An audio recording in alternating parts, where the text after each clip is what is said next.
Hey YouTube, with me I have today is an Apple AirPort Extreme I bought from Best Buy for $179. I actually bought this a while ago and it's actually doing me pretty good. I bridged it with another router, and my old router was just a G. This is a GNN with 2.4 gigahertz and 5 gigahertz running simultaneously.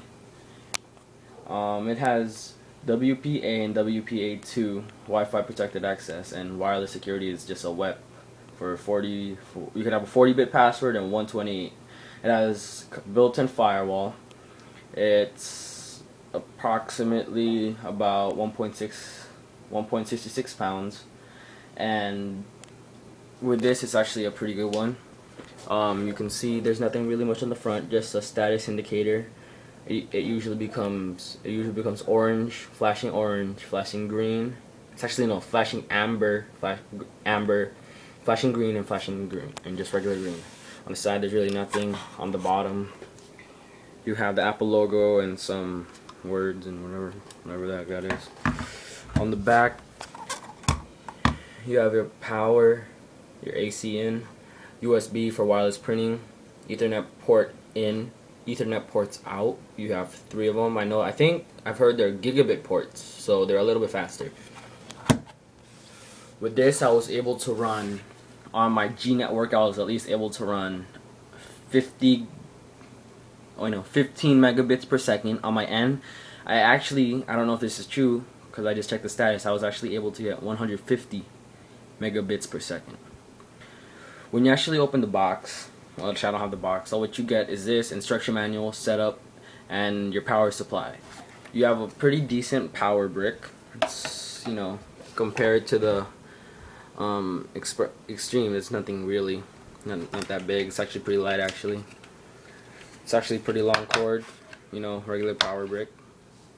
There's actually not, it's compatible with PC and Mac, but with the PC, Windows 7, Windows Vista, etc., you actually need to install software unless you have a Mac, which already comes with AirPort. On one of the settings, AirPort accessibility.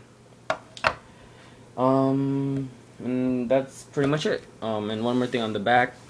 I don't know who really uses this, but you actually have the lock, which you use for a regular Kingston lock for your computer. You could actually put it there, and you have a reset button. I've actually had to use that reset button a lot of times because I've actually had a problem with this, but eventually got it to work, and actually has pretty good setup. Nothing too fancy. Pretty good speeds. The retail, I think for the price of it, I would have just gotten the time capsule. It's pretty much already a hard drive with the wireless, with the Wi-Fi in it, but I think it was just a little bit more expensive. But I think this works pretty good if you don't really need a hard drive, pretty hard have one. But that's pretty much all I have. It's actually pretty much a review. I don't really think a good one, but thanks. If you guys like more updates on stuff, I'll probably do another one, or maybe not after this. So thanks, subscribe, and thank you.